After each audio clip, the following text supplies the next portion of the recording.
திருச்சிற்றம்பலம். शुक्लाम्बरधरं विष्णुं शशिवर्णं चतुर्भुजं प्रसन्नवदनं ध्यायेत् सर्वविघ्नोपशान्तये. नमोऽस्तु देव्यास विशालबुद्धे उल्लालवृन्दायतपत्रनेत्र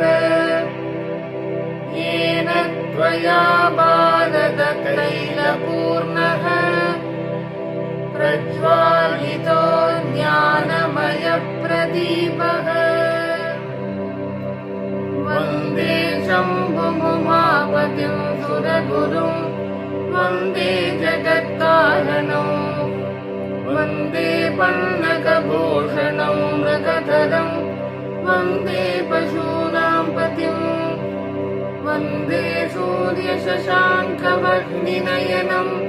वन्दे मुकुन्दप्रियं वन्दे भक्तजनाश्रयं च वरदं वन्दे शिवं शङ्करम्. वासुदेव उवाच ततः स प्रयतो भूत्वा मम तात युधिष्ठिर प्राञ्जलिप्राह विप्रश्येत् रामसङ्ग्रहमादितः. उपमन्युरुवाच ब्रह्मप्रोक्तैः ऋषिप्रोक्तैः वेदाङ्गसम्भवैः सर्वलोकेषु विख्यातं स्तुत्यं स्तोष्यामि नामभिः. महद्भिर्विहितैः सत्यैः सिद्धैः सर्वार्थसाधकैः ऋषिणा दण्डिना भक्त्या कृतैर्वेदकृतात्मना यथोक्तैः साधुभिख्यातैः मुनिभिस्तत्त्वदर्शिभिः. प्रवरं प्रथमं स्वर्ग्यं सर्वभूतहितं शुभं श्रुतैः सर्वत्र जगति ब्रह्मलोकावतारितैः सत्यैस्तत्परमं ब्रह्म ब्रह्म प्रोक्तं सनातनं. वक्ष्ये यदुकुलश्रेष्ठ शृणुष्वावहितो मम. वरयैनं भवं देवं भक्तस्त्वं परमेश्वरं तेन ते श्रावयिष्यामि यत्तद्ब्रह्म सनातनं. न शक्यं विस्तरात् कृत्स्नं वक्तुं सर्वस्य केनचित्. युक्तेनाभिविभूतीनामभिवर्षशतैरपि यस्यादिर्मध्यमन्तं च सुरैरपि न गम्यते. कस्तस्य शक्नुयात् वक्तुं गुणान् कास्येन माधव. किन्तु देवस्य महतः संक्षिप्तार्थपदाक्षरम् शक्तिदश्चरितं वक्ष्ये प्रसादात् तस्य धीमतः. अप्राप्य ततोऽनुज्ञां न शक्यस्तोतुमीश्वरः. यदा तेनाभ्यनुज्ञात स्तुतो वै सतता मया. अनादिनिधनस्याहं जगद्योनिर्महात्मनः नाम्नां कञ्चित् समुद्देश्यं वक्ष्याम्यव्यक्तयोनिनः. वरदस्य वरेण्यस्य विश्वरूपस्य धीमतः. शृणु नाम्नां चयं कृष्ण यदुक्तं पद्मयोनिना. दशनामसहस्राणि यान्याः प्रपितामहः तानि निर्मत्य मनसा तद्नो कृतमिवोद्धृतम् गिरेसारं यथा हेम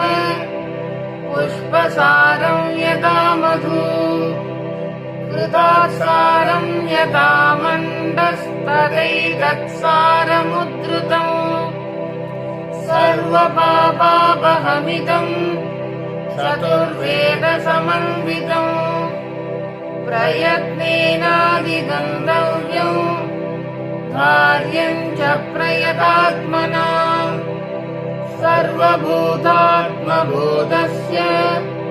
हरस्यामित तेजसः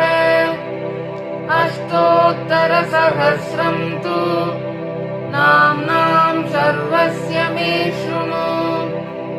यश्रुत्वा मनुजव्याघ्र सर्वान् कामानवाप्स्यसि अस्य श्री शिवसहस्रनामस्तोत्रमहामन्त्रस्य उपमन्युऋषिः अनुष्टुप् श्रीसाम्ब सदाशिवो देवता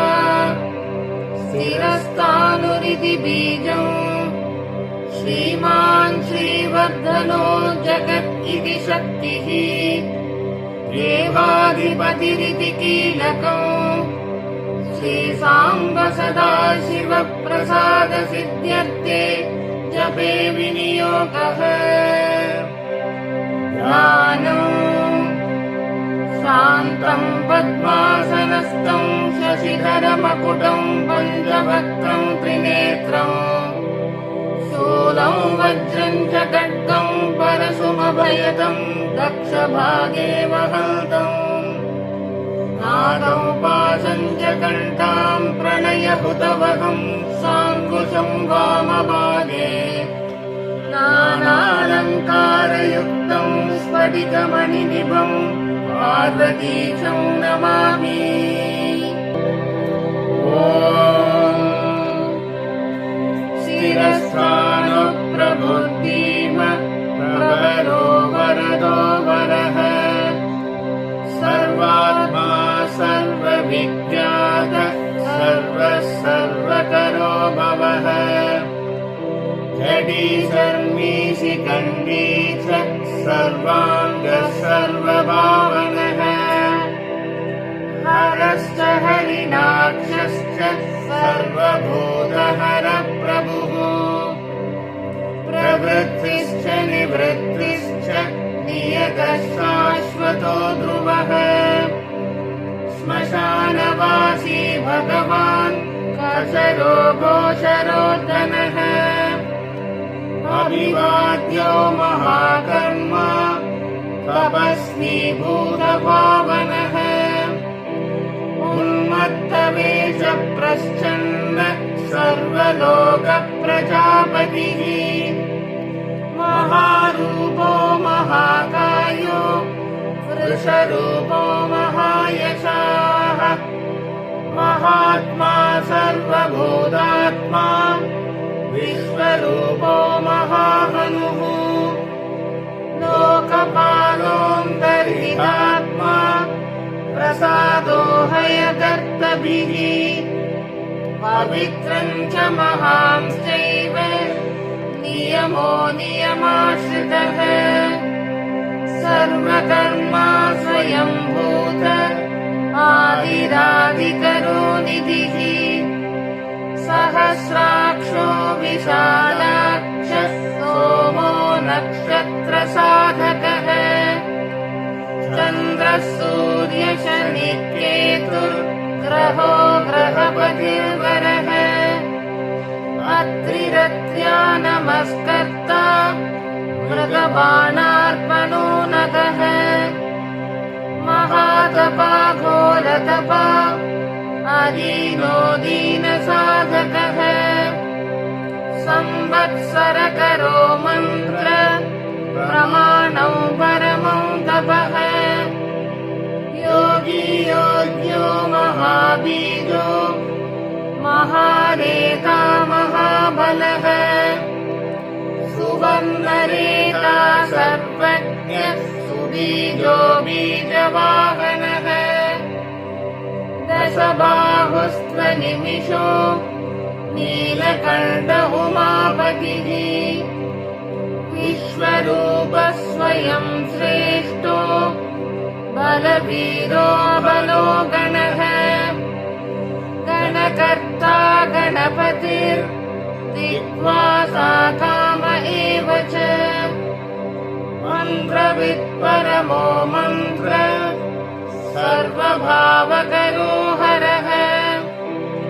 कमण्डलुधरो धन्वी बाणहस्तकपालवान् अशनीशदग्निकट्टी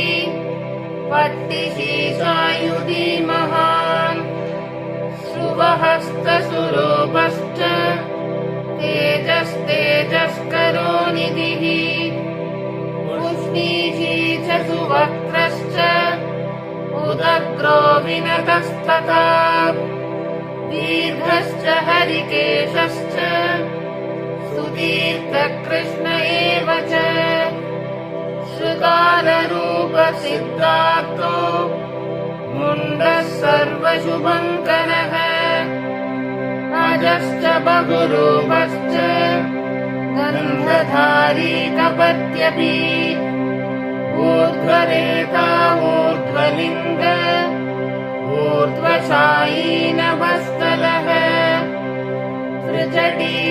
त्रिजटीशीलवासाश्च रुद्रः सेनापतिर्विभुः अहश्चरो नक्तञ्जरस्तिग्ममन्युः सुवर्चसः गजः दैत्यः कालो लोकधाता गुणाकरः सिंहशार्दूलरूपश्च आर्द्रशर्माम्बरावृतः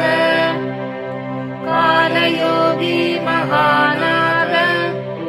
सर्वकामश्च दुष्मतः निशाचरप्रेतचारी भूतचारी महेश्वरः बहुभूतो बहुधर स्वर्भानुरमितो गतिः नृत्यप्रियो नित्यनर्तो नर्तकः सर्वलालसः घोरो महातपापाशो नित्यो गिरिरुहो नभः सहस्रहस्तो विजयो व्यवसायो यतन्द्रितः अधर्षणो दर्शनात्मा यज्ञः कामनाशकः दक्षयागापहारी च सुसहो मध्यमस्तथा तेजोपहारी बलः मुदितोऽर्तो जितो वरः गम्भीरघोषो गम्भीरो गम्भीरबलवाहनः न्यक्रोधरूपो न्यक्रोधो वृक्षकर्णस्थितिर्विभुः सुतीक्ष्णकशनश्चैव महाकायो महाननः विश्वक्सेनो हरिर्यज्ञ संयुगापीडवाहनः तीक्ष्णतापश्च हर्यश्व सहायः कर्मकालवित् विष्णुप्रसादितो यज्ञ समुद्रो बडवामुखः हुताशनसहायश्च प्रशान्तात्मा हुताशनः उग्रतेजा महातेजा जन्यो विजयकालवित् ज्योतिषामयनं सिद्धि सर्वविग्रह एव च शिखिमुण्डी जटिद्वारी मूर्तिजो मूर्धजो बली वेणवीबणवीताली कलिकालकटङ्कटः नक्षत्रविग्रहमतिर् गुणबुद्धिर्लयोगमः प्रजापतिर्विश्वबाहुः विभागः सर्वतोमुखः विमोचनः सुशरणो हिरण्यकवचोद्भवः मेढ्रजो बलचारी च महीचारी श्रुतस्तथा सर्वतूर्यविनोदी च सर्वातोद्यपरिग्रहः व्याळरूपो गुहावासी गुहो मालीतरङ्गवित् त्रिदशस्त्रिकालदुष्कर्म सर्वबन्धविमोचनः बन्धनस्त्वसुरेन्द्राणाम्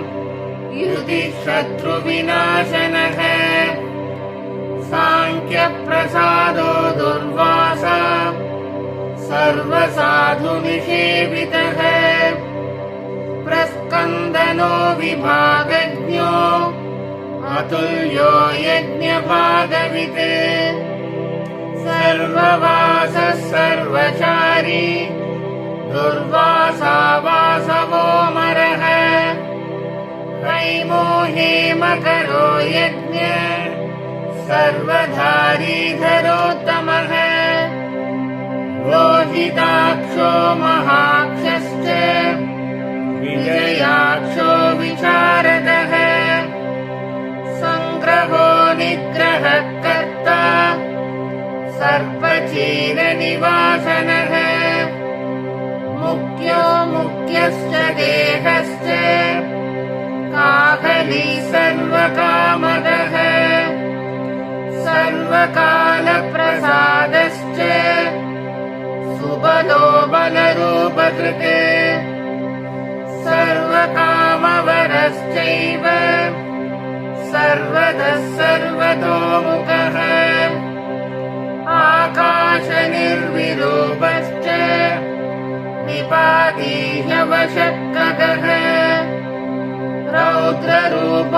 रौद्ररूपोऽंशुरादित्यो बहुरश्मिषु वर्चसि वसुवेगो महावेगो मनोवेगो निशाचरः सर्ववासी श्रियावासी उपदेशकरोकरः मुनिरात्मनिरालोक संभग्नश्च सहस्रतः पक्षी च पक्षरूपश्च अतिदीप्तो विशाम्पतिः उन्मादो मदनकामो ह्यश्वत्थोऽर्थकरो यशः वामदेवश्च वामश्च प्राग्दक्षिणश्च वामनः सिद्धयोगी महर्षिश्च सिद्धार्थः सिद्धसाधकः भिक्षुश्च भिक्षुरूपश्च विपणो मृदुरव्ययः महासेनो विशाखश्च षष्टिभागो गवाम्पतिः वज्रहस्तश्च विष्कम्भी चमूस्तम्भन एव च वृत्तावृत्तकरस्तालो मधुर्मधुकलोचनः वाचस्पत्यो वाजसनो नित्यमाश्रितपूजितः ब्रह्मचारी लोकचारी सर्वचारी विचारवित् ईशान ईश्वरः कालो निशाचारी पिनाकवान् निमित्तस्थो निमित्तं च नन्दिर्नन्दिकरो हरिः नन्दीश्वरश्च नन्दी च नन्दनो नन्दिवर्धनः भगहारी निहन्ता च कालो ब्रह्मा पितामहः चतुर्मुखो महालिङ्गश्चारुलिङ्गस्तथैव च लिङ्गाध्यक्षसुराध्यक्षो योगाध्यक्षो युगावहः बीजाध्यक्षो बीजकर्ता अध्यात्मानुगतो बलः इतिहाससकल्पश्च गौतमोदनिशाकरः दम्भो यदम्भो वैदम्भो वश्यो वशकरः कलिः लोककर्ता पशुपतिर्महाकर्ता जनौषधः अक्षरं परमं ब्रह्म बलवश्चक्र एव च नीतिर्ह्यनीतिशुद्धात्मा शुद्धो मान्यो गतागतः बहुप्रसादसुस्वप्नो दर्पणो तत्त्वमित्रजित् वेदकारो मन्त्रकारो विद्वान् समरमर्दनः महामेघनिवासी च महाघोरो वशीकरः अग्निज्वालो महाज्वालो अधिधूम्रो बुधो हविः वृषणः शङ्करो नित्यं वर्चस्वी धूमकेतनः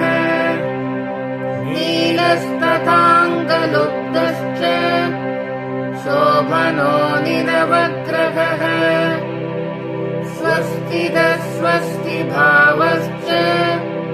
भागी भागकरो लघुः उत्सङ्गश्च महाङ्गश्च महागर्भपरायणः कृष्णवर्णसुवर्णश्च इन्द्रियं सर्वदेहिनां महापादो महाहस्तो महाकायो महायशाः महामूर्धा महामात्रो महानेत्रो निशालयः महान्तको महाकर्णो महोष्टश्च महाहनुः महानासो महाकम्बुर् महाग्रीवश्मशानभाक् महावक्षा महोरस्को यन्तरात्मा मृगालयः लम्बनो लम्बितोष्टश्च महामायपयोनिधिः महादन्तो महादंश्रो महाजिह्वो महामुखः महानको महारोमा महाकेशो महाजडः प्रसन्नश्च प्रसादश्च प्रत्ययो गिरिसाधनः स्नेहनो स्नेहनश्चैव अजितश्च महामुनिः वृक्षाकारो वृक्षकेतो अनलो वायुवाहनः कन्दली मेरुधामा च देवाधिपतिरेव च अथर्वशीर्षसामास्य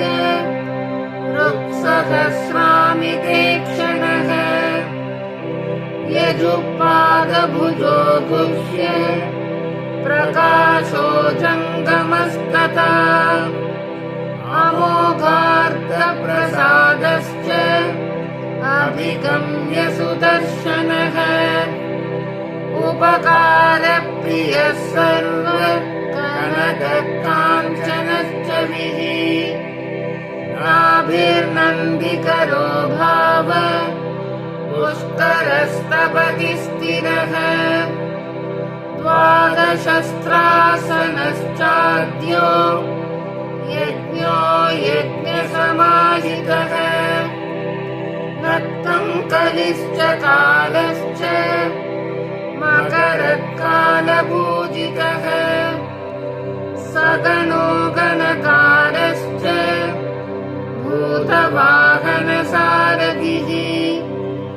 भस्मशयो भस्मगोप्ता भस्मभूतस्तरुर्गणः लोकपालस्तथा लोको महात्मा सर्वभूजितः शुक्लस्त्रिशुक्लसम्पन्न शुचिर्भूतनिषेवितः आश्रमस्थक्रियावस्तो विश्वकर्ममधिर्वरः विशालशाकस्ताम्रोष्टो यम्बुजालसुनिश्चलः कपिलः कपिशः शुक्ल आयुश्चैव परोपरः गन्धर्वो यदितिस्ताक्ष्यः सुविज्ञेयसुशारदः परस्वधायुधो देव अनुकारी सुबान्धवः तुम्बवीनो महाक्रोध ऊर्ध्वरेता जलेशयः उग्रो वंशकरो वंशो वंशनादो यनिन्दितः सर्वाङ्गरूपो मायावी सुहृदो जनिनो नलः बन्धनो बन्धकर्ता च सुबन्धनविमोचनः स यज्ञारिस्वरामारिर्महादंशो महायुधः बहुधा निन्दितः सर्व शङ्करः शङ्करोदनः अमरेशो महादेवो विश्वदेवसुरारिः अहिर्बुद्ध्यो निलाभश्च शेकितानो हविस्तता अजैकपार्श्वकापारी त्रिशङ्कुरजितः शिवः धन्वन्तरिर्धूमकेतु स्कन्दो वैश्रवणस्तथा धाता शक्रश्च विष्णुश्च मित्रस्त्वष्टा ध्रुवोधरः प्रभावः सर्वगो वायुर्वर्यमा सविता-रविः उषङ्गुश्च विधाता च मान्धाता भूतभावनः विभुर्वर्णविभावी च सर्वकामगुणावहः पद्मनाभो महागर्भ चन्द्रवक्त्रो नीलोनलः बलवांशो वशान्तश्च पुराणपुण्यसञ्चुरी गुरुकर्ता गुरुवासी गुरुभूतो गुणौषधः सर्वाश्रयो दर्भचारी सर्वेषां प्राणिनां पतिः देवदेव सुखासक्त सदसत्सर्वरत्नवित् कैलासगिरिवासी च हिमवद्गिरिसंश्रयः कूलहारी कूलकर्ता बहुविद्यो बहुप्रदः वनिजो वर्तकी वृक्षो बकुलश्चन्दनश्चदः सारग्रीवो महाजत्रो अलोलश्च महौषधः सिद्धार्थकारी सिद्धार्थ छन्दो व्याकरणोत्तरः सिंहनाद सिंहः सिंहवाहनः प्रभावात्मा जगत्कारस्तारो लोकहितस्तरुः सारङ्गो नवचक्राङ्ग केतुमाली सभावनः भूतालयो भूतपतिरहोरात्रमनिन्दितः वाहिता सर्वभूतानां निलयश्च विभुर्भवः अमोघः संयतोषश्वो भोजनप्राणधारणः धृतिमान् मदिमान् दक्षः सत्कृतश्च युगाधिपः गोपालिर्गोपतिर्ग्रामो गोचर्मवसनो हरिः हिरण्यबाहुश्च तथा गुहापालप्रवेशिनाम् प्रकृष्टारिर्महाहर्षो जितकामो जितेन्द्रियः गान्धारश्च सुवासश्च तपःसक्तो रतिर्नरः महागीतो महानृत्यो ह्यप्सरो गणसेवितः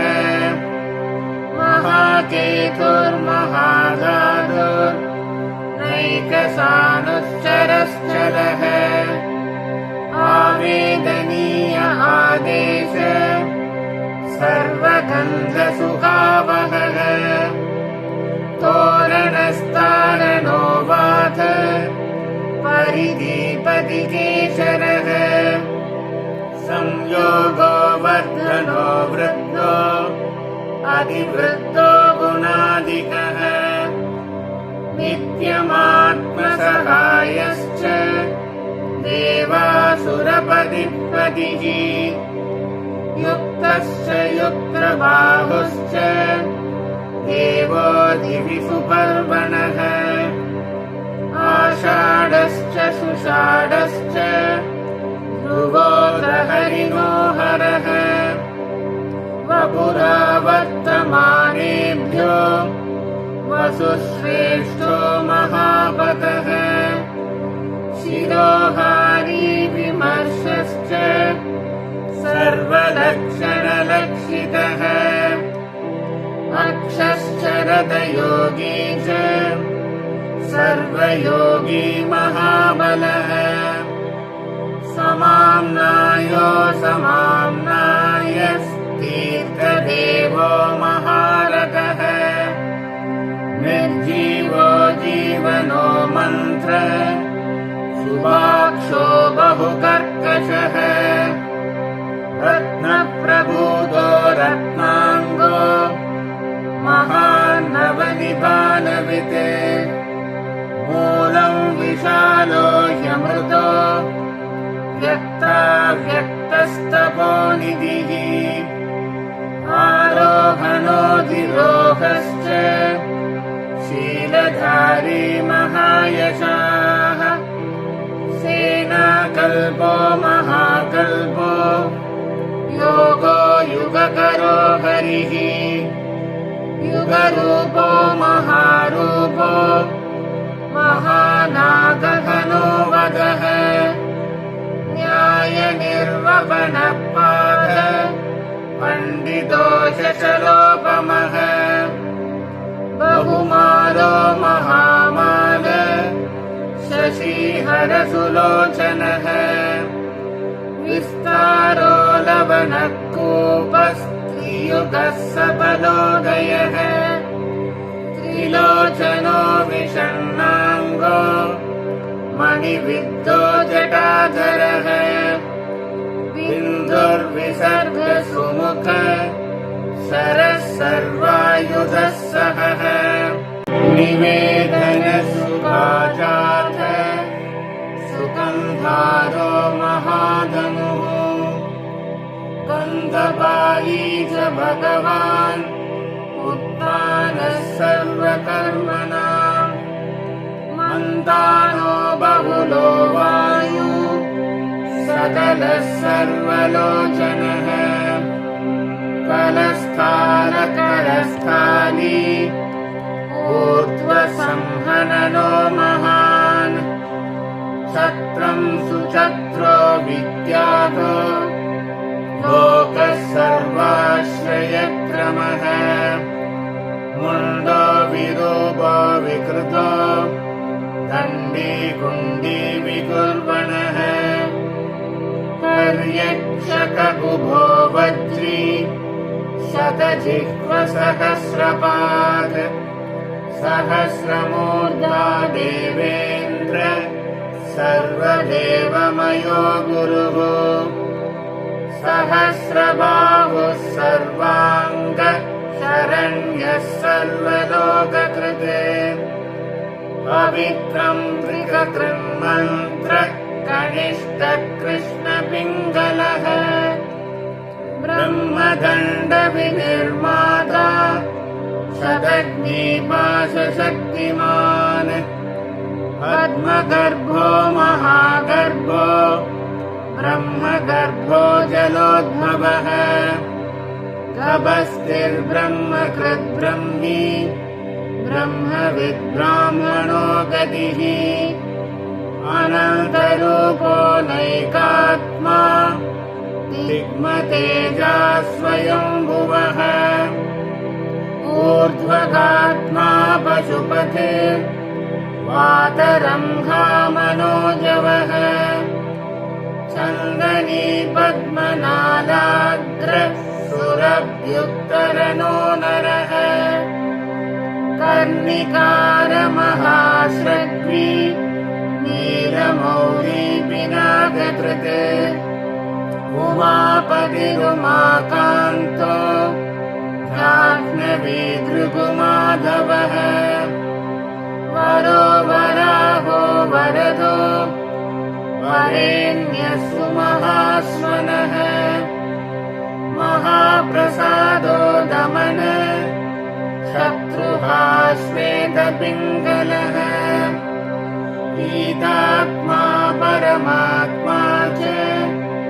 प्रयतात्मा प्रधानकृते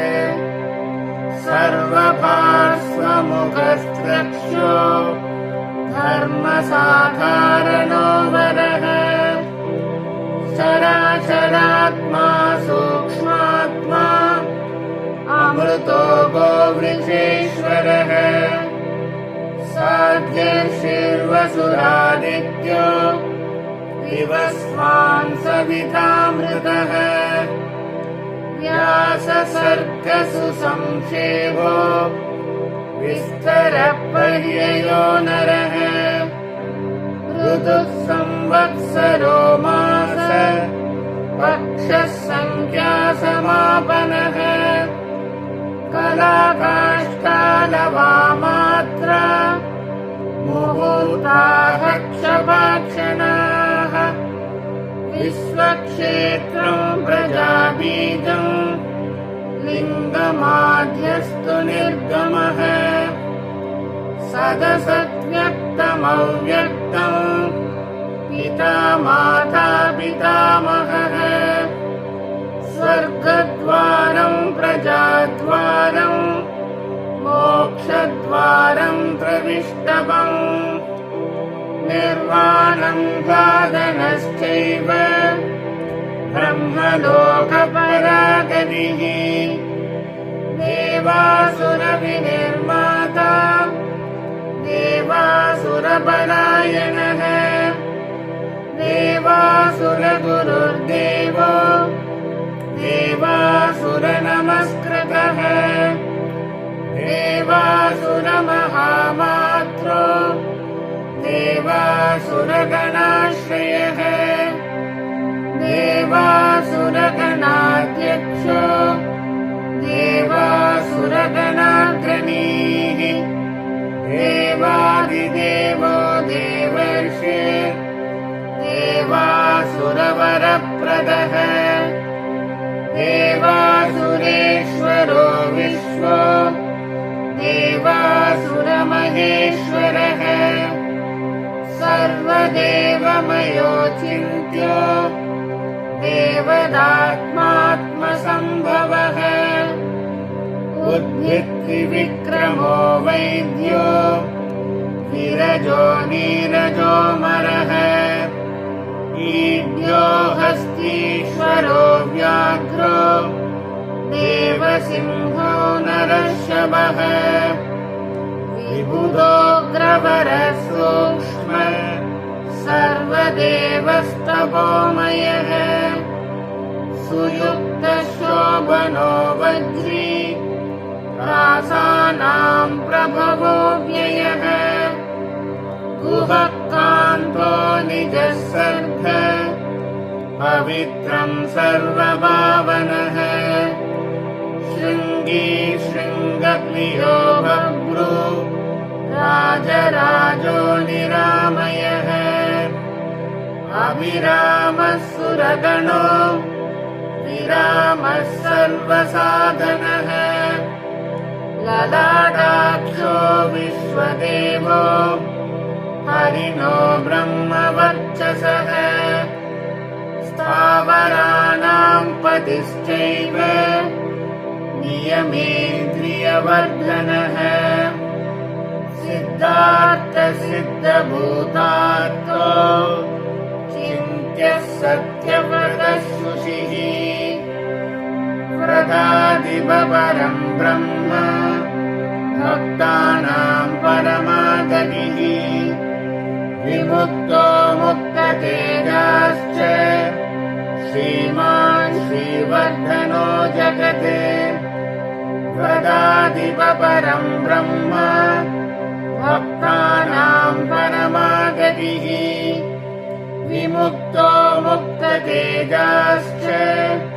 श्रीमान् श्रीवर्धनो जगते व्रतादिपरं ब्रह्म भक्तानां परमागतिः विमुक्तो मुक्ततेजाश्च श्रीमान् श्रीवर्धनो जगते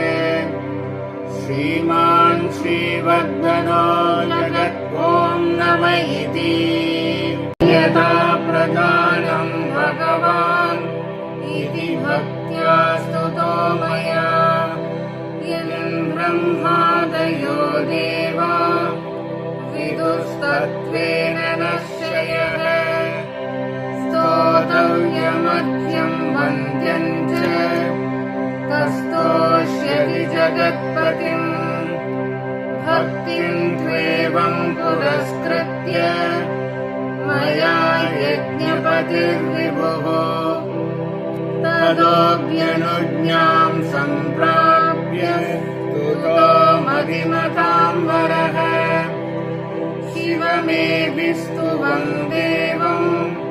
नामभिः पुष्टिवर्धनैः नित्ययुक्तशुचिर्भक्त प्राप्नोत्यात्मानमात्मना ऋषयश्चैव देवाश्च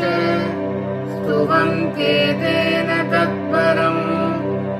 स्तूयमानो महादेवस्तुष्यते नियमात्मभिः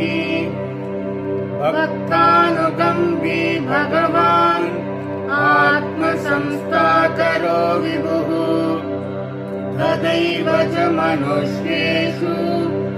ये मनुष्या प्रधानतः आस्तिक्या श्रद्धधानाश्च बहुभिर्जन्मभिस्तवैः भक्त्या ह्यनन्यमीशानं परं देवं सनातनम् कर्मणा मनसा वाचा भावेनामिततेजसः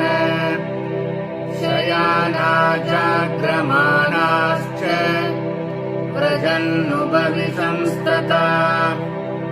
उन्मिषन्निमिषं चैव चिन्तयन्तः पुनः पुनः शृण्वन्तः श्रावयन्तश्च कथयन्तश्च ते भवम् स्तुवन्तस्तूयमानाश्च तुष्यन्ति च रमन्ति च जन्मकोटिसहस्रेषु नानासंसारयोनिषु जन्तोर्विगतपापस्य भवे भक्तिप्रजायते उत्पन्ना च भवे भक्ति अनन्या सर्वभावतः भाविदत्कारणे चास्य सर्वयुक्तस्य सर्वथा एतद्देवेषु दुष्प्रापम् मनुष्येषु च लभ्यते निर्विघ्ना निश्चला रुद्रे भक्तिरव्यभिचारिणी तस्यैव च प्रसादेन भक्तिरुत्पद्यते नृणाम् येन यान्ति परां सिद्धिम् तद्भागवतचेतसः ये सर्वभावानुगता प्रपद्यन्ते महेश्वरम् प्रपन्नवत्सलो देव संसारात्तान् समुद्धरेत् एवमन्ये विकुर्वन्ति देवा संसारमोचनम् मनुष्याणां हृदे देवम् नान्या शक्तिस्तपोबलम् इति देवेन्द्रकल्पेन भगवान् सदसत्पतिः कृत्तिवाचास्तु तत्कृष्ण दण्डिना शुभबुद्धिना स्तवमेकं भगवतो ब्रह्मा स्वयमधारयत् गीयते च स बुध्येत ब्रह्मा शङ्करसन्निधौ इदं पुण्यं पवित्रं च सर्वदा पापनाशनम् योगदं मोक्षदं चैव स्वर्गदं दोषदं तथा एवमेतत् पठन्ते एकभक्त्यादु शङ्करम् याकदिः साङ्ख्ययोगानाम् व्रजन्त्येतां गतिं तदा स्तवमेकं प्रयत्नेन सदा रुद्रस्य सन्निधौ अब्दमेकं चरेद्भक्त प्राप्नुयात् दीप्सितं फलम् एतद्रहस्यं परमम् ब्रह्मणो हृदि संस्थितम् ब्रह्मा प्रोवाच चक्राय चक्रप्रोवाच मृत्यवे मृत्युप्रोवाच रुद्रेभ्यो रुद्रेभ्यस्तण्डिमागमत् महता तपसा प्राप्तस्तण्डिना ब्रह्मसत्मनि दण्डिप्रोवाच शुक्राय गौतमाय च भार्गवः वैवस्वताय मनवे गौतमप्राह माधव नारायणाय साध्याय समाधिष्ठाय धीमते यमाय प्राह भगवान् साध्यो नारायणोच्युतः नासिकेताय भगवान् आह वैवस्वतो यमः मार्कण्डेयाय वाष्णेय नासिकेतोऽभ्यभाषतः मार्कण्डेयान्मया प्राप्तो नियमेन जनार्दनः तवाप्यहममित्रज्ञ स्तवं दद्यां ह्यविश्रुतम् स्वर्गमारोग्यमायुष्यम् धन्यं वेदेन संविदम् नास्य विघ्नं विकुर्वन्ति दानवायक्षराक्षसाः पिशाचायातु दानावा गुह्यका भुजगा अपि यपठेत शुचिपार्थ ब्रह्मचारी जितेन्द्रियः अभग्नयोगो वर्षन्तु सोऽश्वमेधबलं लभेत्। जैगीषव्य उवाच ममाष्टगुणमैश्वर्यम् दत्तं भगवता पुरा यत्नेनान्येन बलिना वाराणस्यां युधिष्ठिर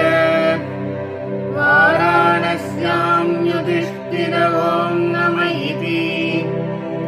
गर्ग उवाच सदुःषष्ट्यङ्गमदधत् कदा ज्ञानं ममाद्भुतम् सरस्वत्यास्तटे दुष्टो मनोयज्ञेन पाण्डव ॐ नम इति। वैशम्पायन उवाच तदकृष्णो ब्रवीद्वाक्यम् पुनर्मदिमतां वरः युधिष्ठिरं धर्मनिधिं गुरुभूतमिवेश्वरः उपमन्युर्मयि प्राह तपन्निव दिवाकरः अशुभै पापकर्माणो येन राकलुषीकृताः ईशानं न प्रपद्यन्ते तमो राजसवृत्तयः ईश्वरं सम्प्रपद्यन्ते द्विजाभाविनभावनाः एवमेव महादेव भक्ता ये मानवा भुवि न ते संसारवशका इति मे निश्चिता मतिः ॐ नम इति। इति श्री महाभारते षडसहस्रिकायां संहितायां वैयासिक्याम्